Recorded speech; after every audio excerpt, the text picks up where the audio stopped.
the world of silos is gone. When you think about experiences, it's always customer first. It's not like AI just sprung up in the last 2 years. It's always been there for many years in different forms and fashions. But the generative AI side of the world, which obviously started off with OpenAI, I think that is what is picked up. AI is out there to actually suck out your jobs. AI is going to take away the jobs. I don't think people should be worried that AI is going to take your job. AI should be considered as essentially your pair programmer. AI will coexist with humans, but the thing is, it's going to take the grind out of the job that you would have done otherwise and kind of elevate your position to say, let's do better things. You have to be a learner all your life. So you have to spend hours to actually understand what's happening, assimilate that, and then make it real. The pace of technological innovation continues to accelerate, reshaping industries and redefining possibilities. From artificial intelligence and advanced computing to sustainable tech solutions, businesses are navigating a rapidly evolving landscape to unlock growth and resilience. Hello and welcome to Mint Techcetra, your go-to podcast for everything tech and business. I'm your host Karthik Chawla, and today on this podcast, we will explore emerging technology trends and their transformative potential, focusing on how enterprises can embrace disruption to drive innovation at scale.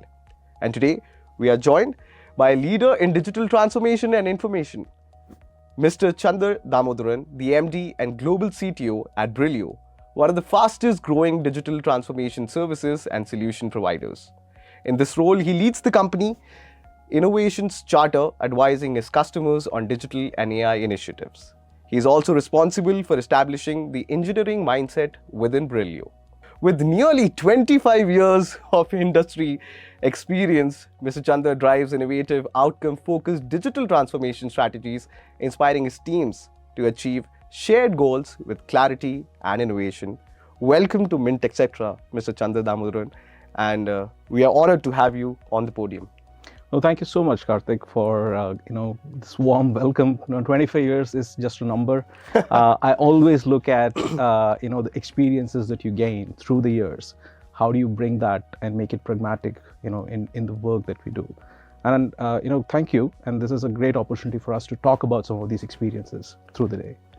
I mean, sir, we talked about 25 years of experience that you have in the industry. I mean, off camera, we were having this chit chat, like a bit notorious one, where we're saying that, I come out from an era where I was 5 years old when you started off your career. So congratulations for being in the industry for 25 years and, giving people those ideas of living their dreams. And let's just dive into the conversation and let's see where this conversation actually takes us. Look forward to that. So first of all, we talk about AI avatars and spatial computing. These are enhancing personalized customer experiences and revolutionizing industries. How is Brillio leveraging these technologies to design human-centric solutions, and what industries do you see benefiting from these technologies? Well, it's a great question, right? See, today, I think the way the world has evolved, it's become a very experience-centric, right? Correct. And also when you look at the demographics of the users and how it's basically being used, you don't want to wait, for long. You do not want to, run a lot of cycles to get something that's here and, meaningful, right? What you're looking for is true experiences. And these experiences are completely abstracted from the underlying, IT ecosystems or whatever that you may call, right? The technologies that may be there. Okay. So a world where experiences matter, and I think it's probably a lot more magnified post-COVID when everybody, we're all remote, but then you're still trying to get the same thing out. Correct. So you want today everything in an instant, here and now, right? That's the world we are in. And it is not any different when you look at from an enterprise customers, right? Because they are also dealing with their own customers. So what is required is a great focus on creating the humanized experiences, right? So today, as Karthik, you will want something very different than what a Chander wants, right? And then so on and so forth. So what you're dealing with is different personas, really, Karthik. So when you deal with personas, what is important is you want to engage with the customer, right? Correct. Meaning your end customers, right? They need to engage with the platform. They need to engage with what they're trying to solve. And that cannot happen when you try to create something that's across the board, standard, for everybody, right? Those days are gone. So today it's all about personalization. It's all about those, that micro experiences that you truly look for. That's what people look for. So what is important is, today I look at spatial computing, I look at all these, the VRs, ARs, right? Yeah. And then you talk about different form factors, channels, so on and so forth. All of these are mediums and mechanisms to address that need.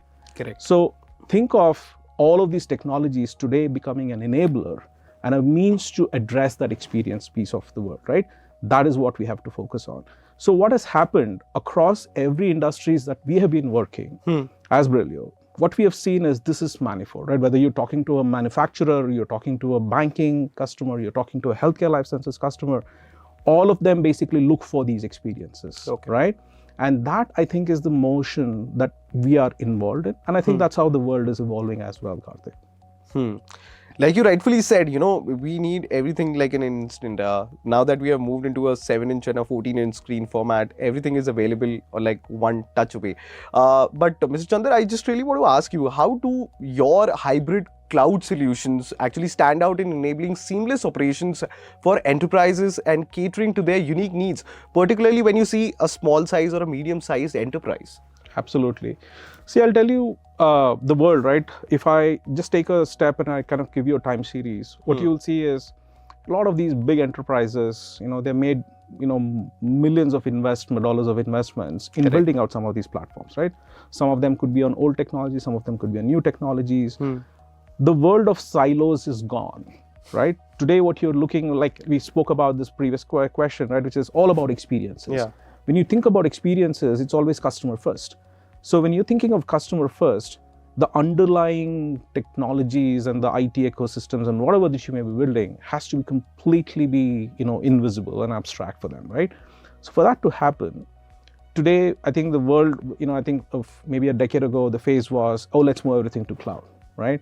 Now from there, it's not one cloud because don't want to put all your eggs in one basket, right? So you said, okay, let's go look at multi-cloud, right? And then there's the hybrid version, right? Then there's a private cloud. So when you think of all of these are your underlying infrastructure complexities, but for an end customer, it doesn't matter, right? I want my experience, right? Yeah. That's all that matters. So what has happened is the world is now moved into a model where you kind of break down those complexities, right? You kind of lead with experience first. Okay. Your middleware, or what I call as your orchestration layers, it could be your business process orchestration or whatever. That is basically the one which is connecting all these underlying systems. And the underlying systems itself may be all there in different places from a customer's perspective, right? Like an enterprise customer, they can have it in all different places, but all of those are abstracted out. So that's your mode that you're in. So today, no customer wants to stick to one cloud or one form of infrastructure itself, right? So that's the underlying word. So also what we are doing is, you don't want to retire today, right? So I think especially with the way the markets are, there's a massive amount of headwinds in terms of investments, right? So the discretionary spends are becoming almost zero. People want to infuse life into what they already have and make that more. So hence what you will see is all of these different hybrid versions of the models that we are talking about, all of them continue to live a life, and that basically leads up to your experience first. I was going through one of your podcasts where you rightfully said that one of the core values of your personal life and how Brillio is associated with it is that customer success is one of the things that you really look out for. As we know that AI has become the foundation of the next gen solution, what does this particular term means? Because a lot of people might Google this out there. AI native. AI native in digital engineering. What does this term actually means? Oh, it's a great question, Karthik. One is customer success. I think that's one of our core values that we evolve around, right? Which means, I always take the lens of what the customer is really looking to solve. And we spoke some of these before, which is take a very practitioner's view, right? Technology should be an enabler for what you're trying to do, right? It should solve the problem. It should not become, you put your cart before the horse. So when you take that approach, today, I think in the last 2 years, you would have seen AI is probably become a lot more, prevalent. Correct. And what used to be the realm of data scientists, today, anybody and everybody, across the world, talks about AI, right? Now, it's not like AI just sprung up in the last 2 years. It's always been there for many years in different forms and fashions. But the generative AI side of the world, which obviously started off with OpenAI, I think that is what is picked up. Okay. Now, to specific to your question, Karthik, around AI native digital engineering. See, I think when I think of a typical engagement, right, like a product development lifecycle or, software development lifecycle, if I'm working for a customer, right, it typically involves all the way from ideation. So, hey, I have this problem to solve. Let's look at what are the options to solve the problem. Here are my 5 ideas.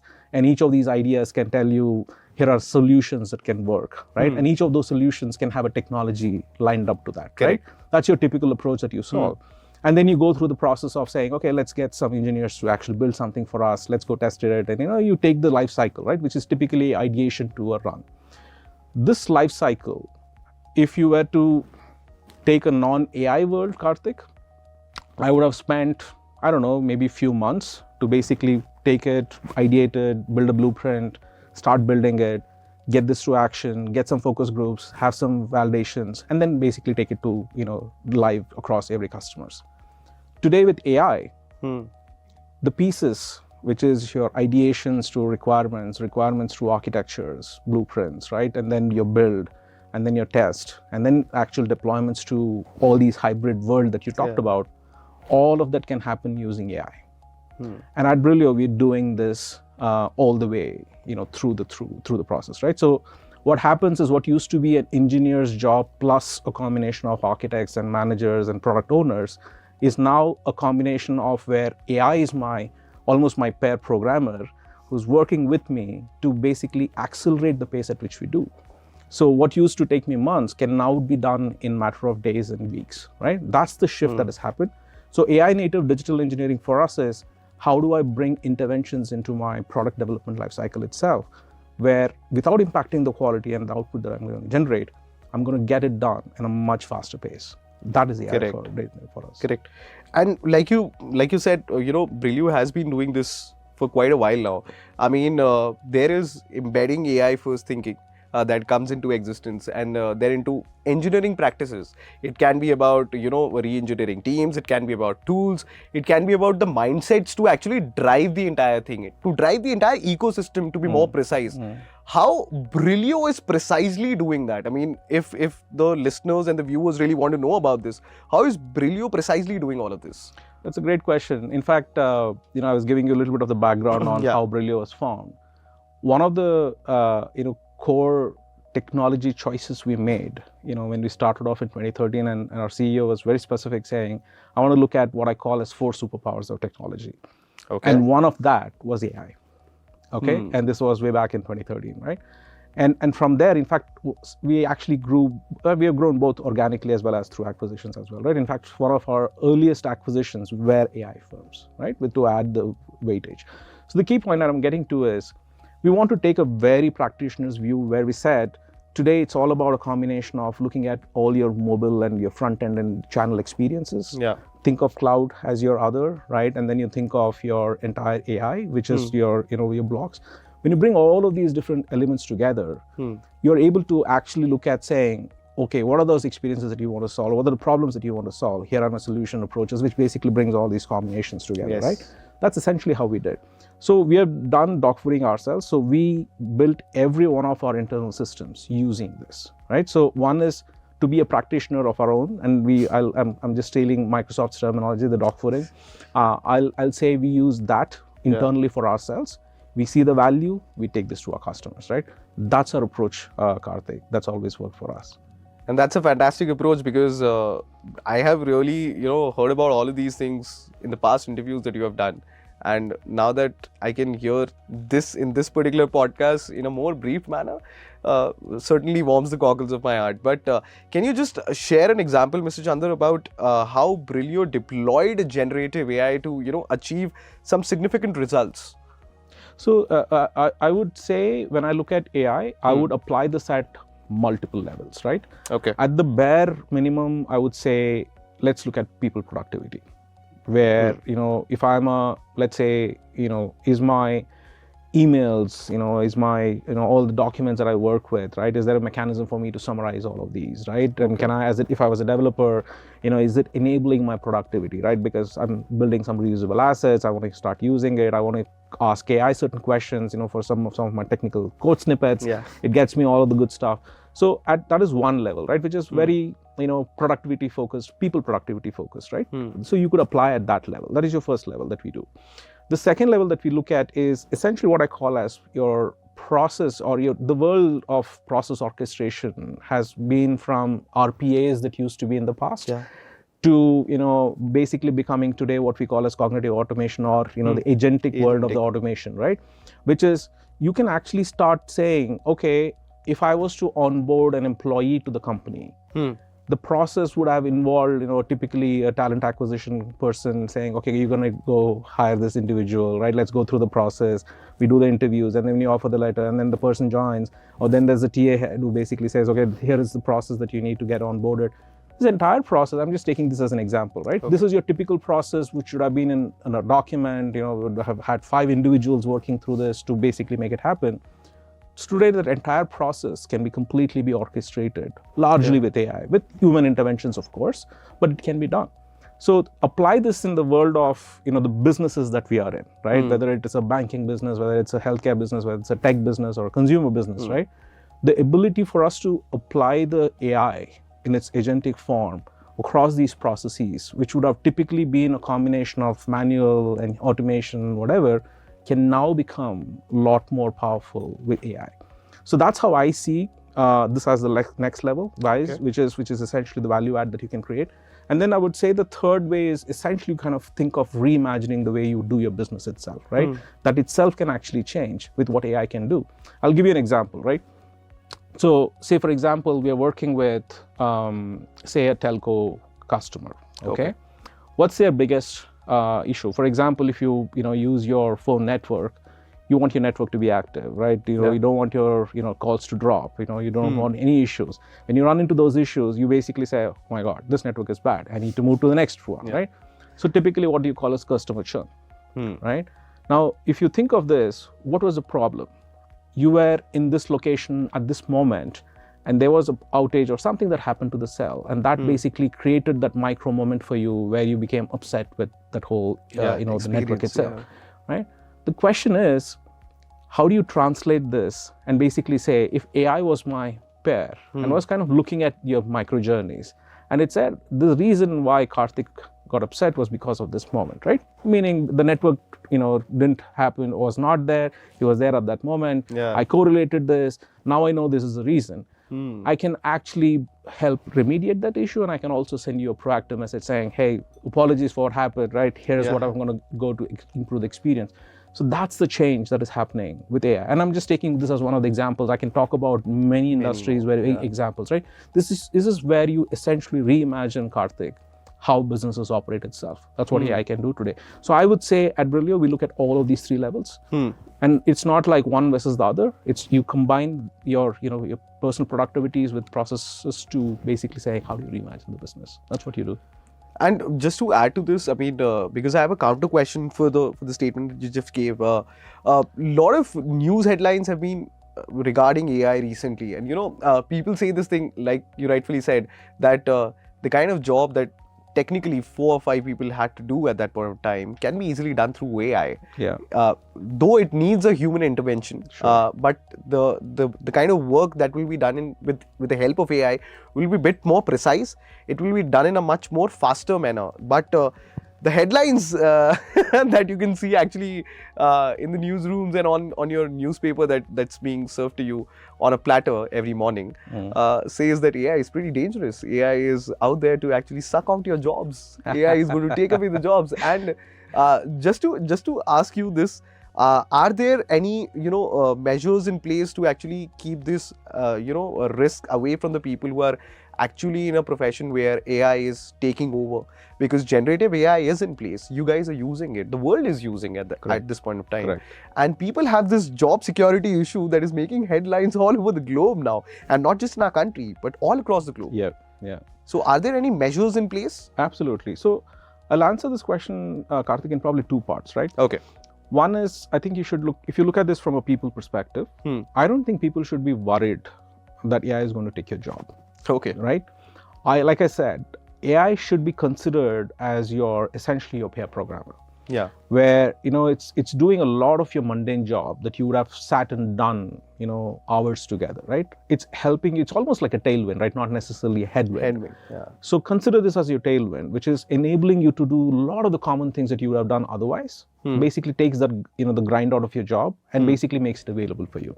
Okay. Then you focus on solving higher order problems, right? So the focus should be, if I was a developer, I shouldn't be worried that AI is going to take my job. I should look at AI as an enabler for me and use it in the right way to actually solve more problems, right? Because today, if I take that frame of saying there is going to be problems all the time, meaning, business problems, that keeps coming in all the time, right? Every time there is a problem, you should not look at trying to solve one way or the other, right? There will be obviously solution choices, that you make, and each of these choices can have technologies that plays in, right? Now, AI can actually help a lot of these for you, and then you focus on solving the bigger problem, right? So that's what I would say from a developer perspective. When you think of, people shouldn't be worried about, unless and until, you want to enjoy your job, right? And you don't want to sit and do new things, then it's going to be a risk. Yeah. But otherwise, I would say it's a fun way to basically do a lot more, right? That is your first level.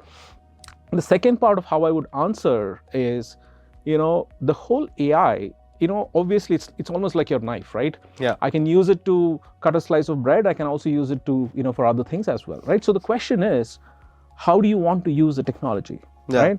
Do you want to basically weaponize it, or do you want to basically say, I want to use it for good, right? Yeah. So AI, I would say you can actually use it for good a lot more, right, than what you would use it otherwise. So in my view, the way we should look at this is, and I think there are controls in place. I think every country today, you see there is an act that has been enforced by, whether it's in the Americas, Europe. There are certain Europe, protocols and regulations that are put in right? place. Yes. Everybody is putting in place, saying how AI should be used, right, and how AI should be brought in. That's one.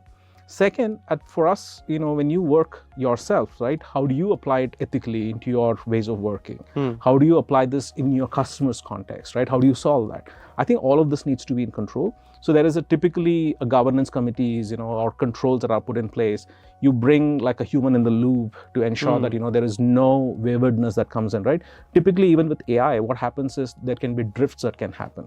So what happens is, over a period of time, your data is changing, your patterns are changing, the model itself is changing, right? Because it's learning. So there could be drifts that could come in, and that may basically start giving out answers which may not be very accurate, right? So you need to put all of those controls in place, and that can only happen with the best AI that is there, which is human, right? Yeah. So you have to bring human in the mix for you to solve. So my view is, AI will coexist with humans, but the thing is, it's going to take the grind out of the job that you would have done otherwise, and kind of elevate your position to say, let's do better things in life, right? And do higher order problems solving in place. That's what I would say. Like the sporting term says, right? You need to have a wingman. So AI is certainly going to be the wingman for all of those people who are pretty scared about the fact whether their joy is secure or not. Yeah. And anyway, if you really don't want to work at your workplace, that is going to be your problem. But if you are efficient enough, if you're a good skilled worker, probably this is not the risk that you should consider on your job.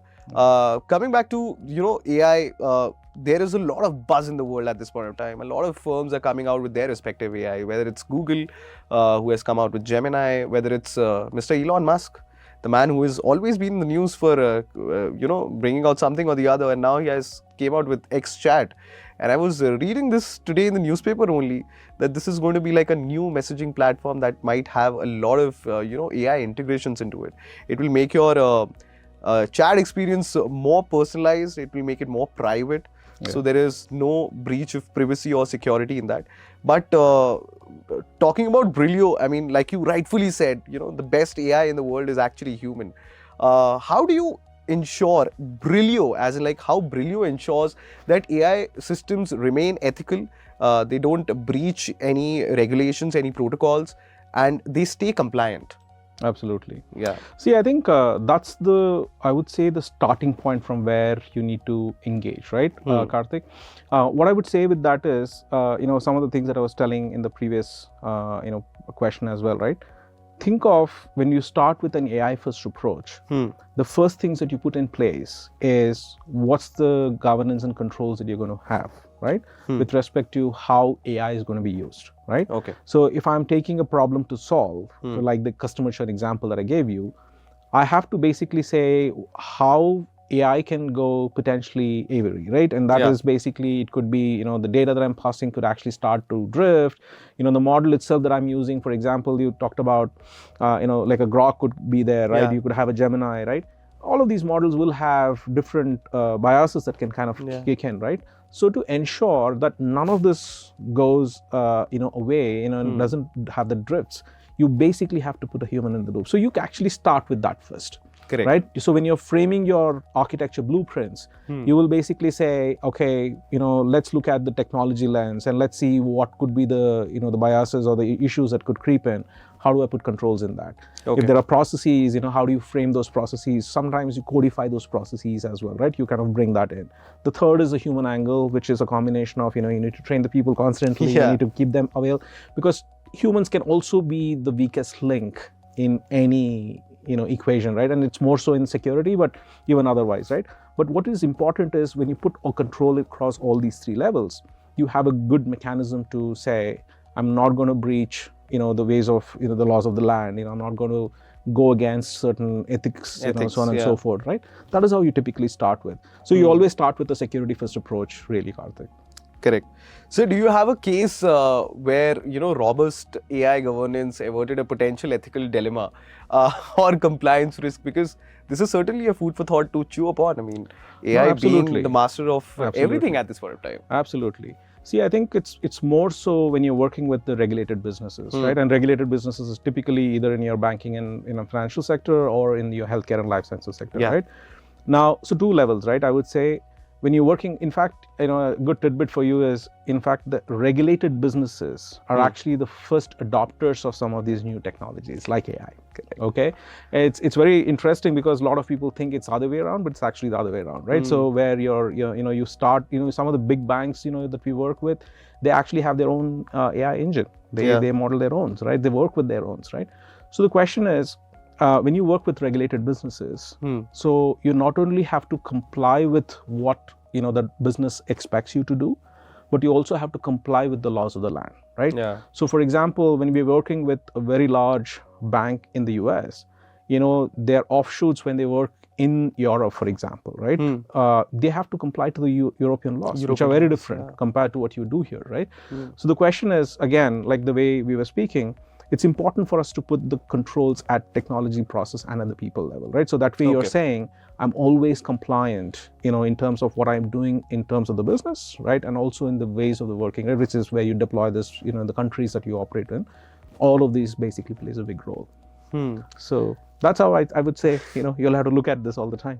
Certainly, because, when we talk about agentic AI, it represents a very bold new phase of digital revolution and transformation. I mean, the way we have digitally evolutionized ourselves as humans is something that is very impeccable, because the story says it all. But like we said, agentic AI is reshaping the future of our work and decision making. What steps is Brillio taking to make it a leading platform to be in the space? Sure. So I'll say, a couple things, right? So the world of, I would say in technology, we call something as an enterprise architecture principles, right? And that's like your fundamentals, right? Which is, the world hasn't changed in the past 30 years, and it's not going to change in the next 30 years in terms of the choices that you make, right? In terms of certain principles, right? And those principles basically says, you're not building every time something new, right? You're building something, but then you're trying to reuse some of those assets, right? And typically what we do is we put them in something called as service catalogs, which is your reusable assets repository where you put a lot of code, right? And then you create some templates, and then what you do is you start to build I would say an ecosystem that allows you to kind of jumpstart, how you want to do your ways of working. So I think with the agents coming into play big time, what we are seeing is what we call as a marketplace trend, right? So marketplace is basically, all my different types of agents that could probably work through is all in that marketplace. And everybody, if you see, right, whether you look at your mobile stores or whether you look at your cloud stores, you look at across the board, right, even across customers, you will see these marketplace type of a thinking where anything that I want to have, is made available either for a commercial price or otherwise. But the idea of a marketplace is what is exploding big time, Karthik. So when you think of that, the world, the way it is evolving is there are more agents that is getting created, right? So you look at your hyperscalers, you look at your product vendors, OEMs, right? Each of them are coming with their own offerings, which are very specific to solve certain types of problems, right? And then you bring in, service partners like us, we also start building, right? So the whole ecosystem that you will see evolving will be what I would call as an agent marketplace, right? Okay. So you create these agent marketplaces, you have different types of agents that solves different types of problems. What happens is you walk into a world where you consume these agents, you orchestrate these agents in different forms and fashions, and you actually solve the problem. So when I talked about AI at 3 levels, my second layer, which was all around the process and the agentic world of process orchestration, can now happen with almost low code or no code, right? You're basically bringing things together and saying, okay, let's go solve this problem, right? That's the space at which we are running right now.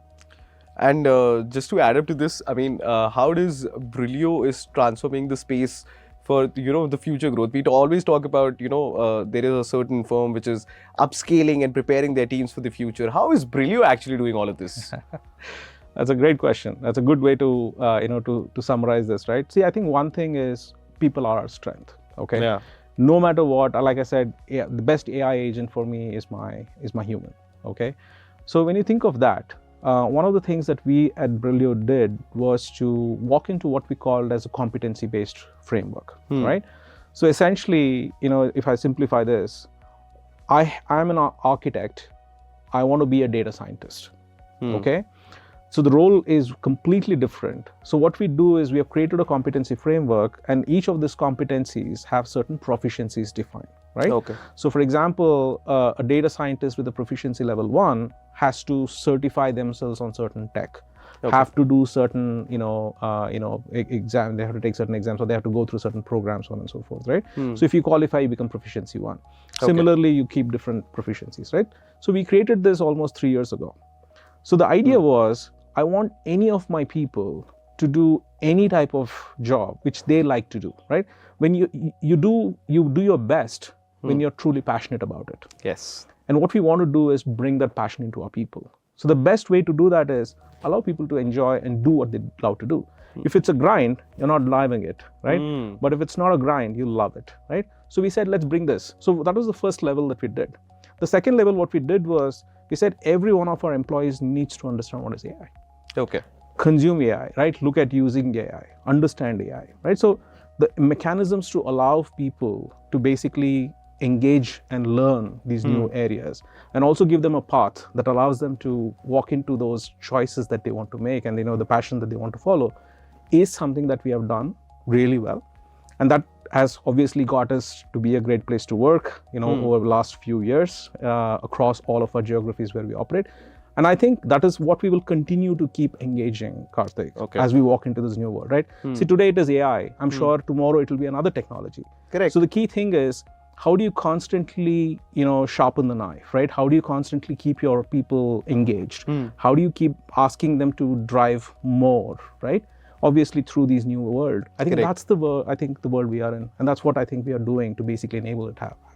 You talked about how Brillio is actually preparing their team to, see how things are going to be in the future. You're preparing people how to use all of these technologies that are coming into place, whether it's, machine learning, whether it's AI.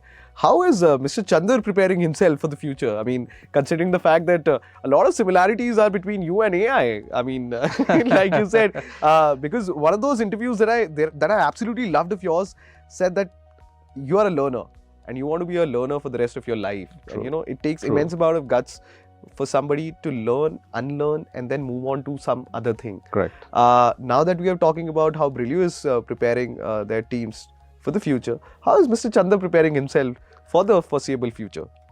See, I think, I think maybe I told you this. One of the things is, you can never, ever sit back and say, okay, I know everything, okay? There's always going to be something that's going to keep happening, right? And it's it's a question of whether you want to chase the tail or you want to kind of lead from the front. So when you want to lead from the front, you have to assimilate a lot of things that's happening around the world, and then apply your own lens of saying, how does this mean to me? Okay. So when I walk to a customer, for example, I'm not there saying, oh, customer, you should do this, you should do that, right? I'm saying, if I was sitting in your shoes, what would I do, right? This is my problem to solve. Yeah. What do I solve? And if I don't understand that world, I can't give a very sane, advice in terms of what should be that. And that's where I call it as a practitioner's mindset. For a practitioner's mindset, you need to constantly look at what's happening around the bend, use that, frame it in a way that you make it pragmatic for the person. And that is the part that I keep saying, right? You have to be a learner all your life. So you have to spend hours to actually understand what's happening, assimilate that, and then make it real. That's what I would say, Karthik. That's certainly a food for thought to chew upon.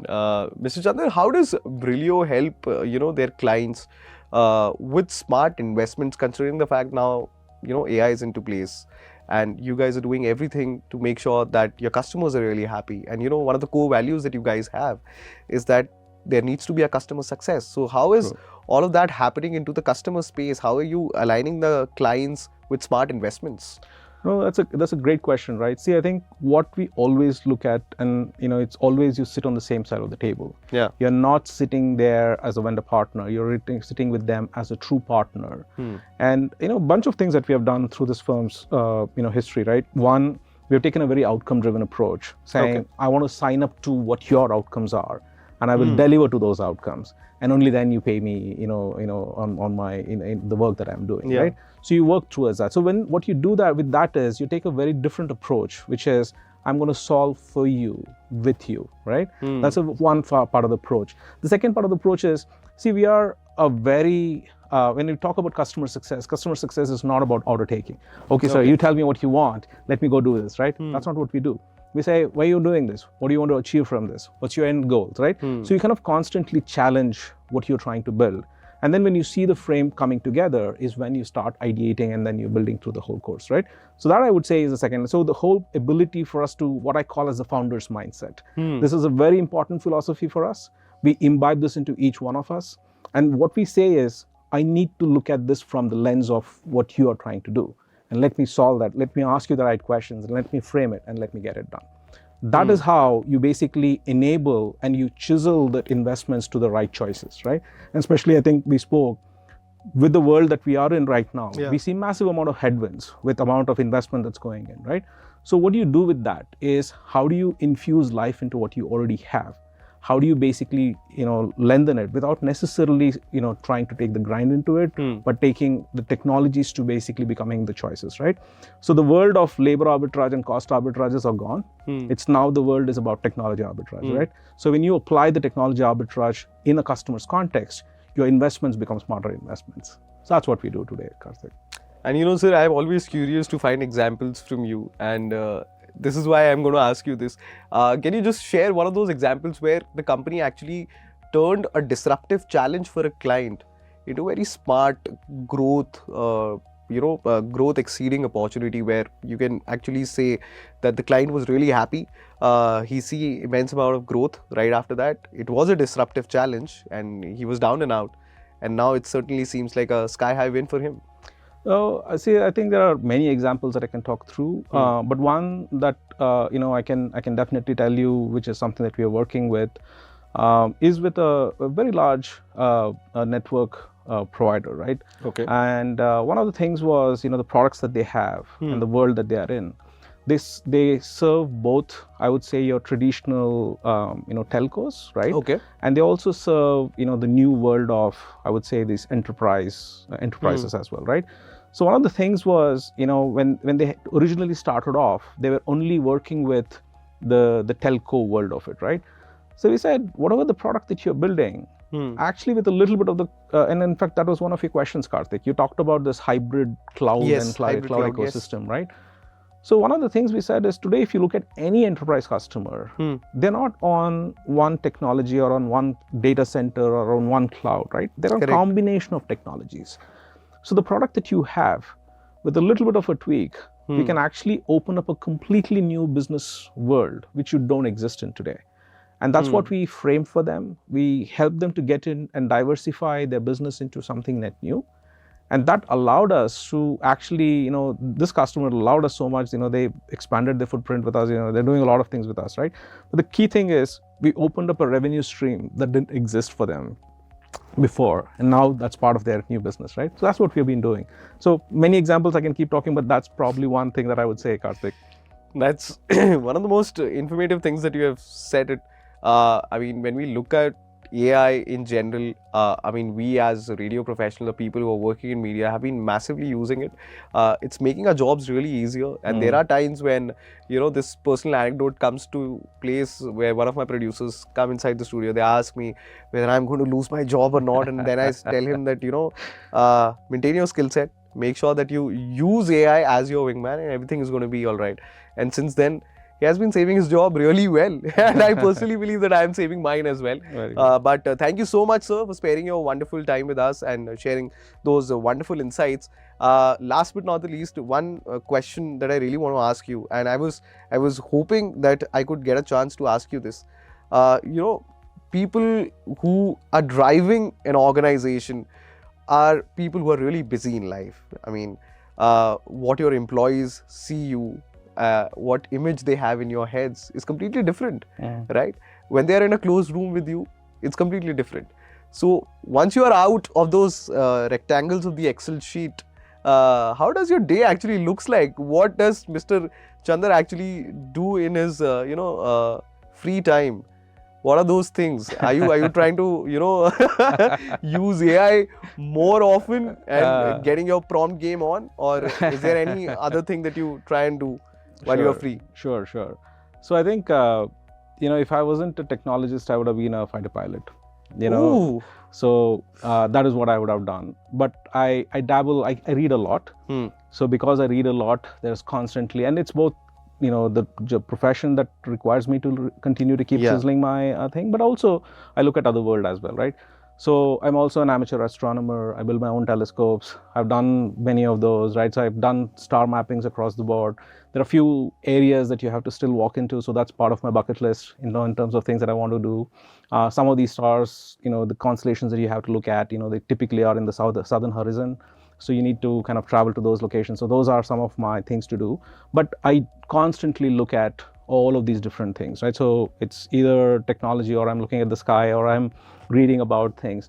But that's what keeps me engaged through and through. So it's always about something new every time. Certainly Cosmos and Neil deGrasse Tyson has taken you over. But thank you so much for sharing these wonderful insights with us. And, this future of technology and how Brillio is driving innovation.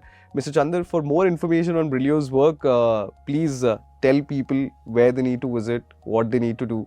Because we know where to go and where to suck out information for. But if anything that you really want to tell about Brillio to all of those viewers and listeners who are listening to this podcast.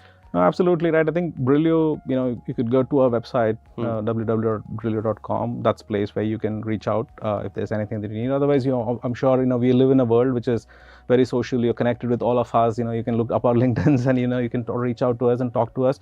But I think the key thing that I would say for each one of us who's listening in, right, is the world is going to keep constantly changing, right? And I think what is important for us is how do you, kind of lead the pack rather than chasing the tail. And for you to lead the pack, you need to really look at saying, what are the types of problems that you really want to solve? And then how technology can be a great enabler for you to do that, right? I think that's the approach that each one of us should do. And at Brillio, that's something that's part of our core skills, in terms of what we do. And if there's interest, let's kind of catch up on that. So visit www.brillio.com, or you need to go on Google and write Brillio. And for more conversations on technology, driving change and innovation, don't forget to subscribe to Mint Techcetra on YouTube and on all audio streaming platforms. Until next time, stay secure, stay smart. This is your host Karthik, signing off.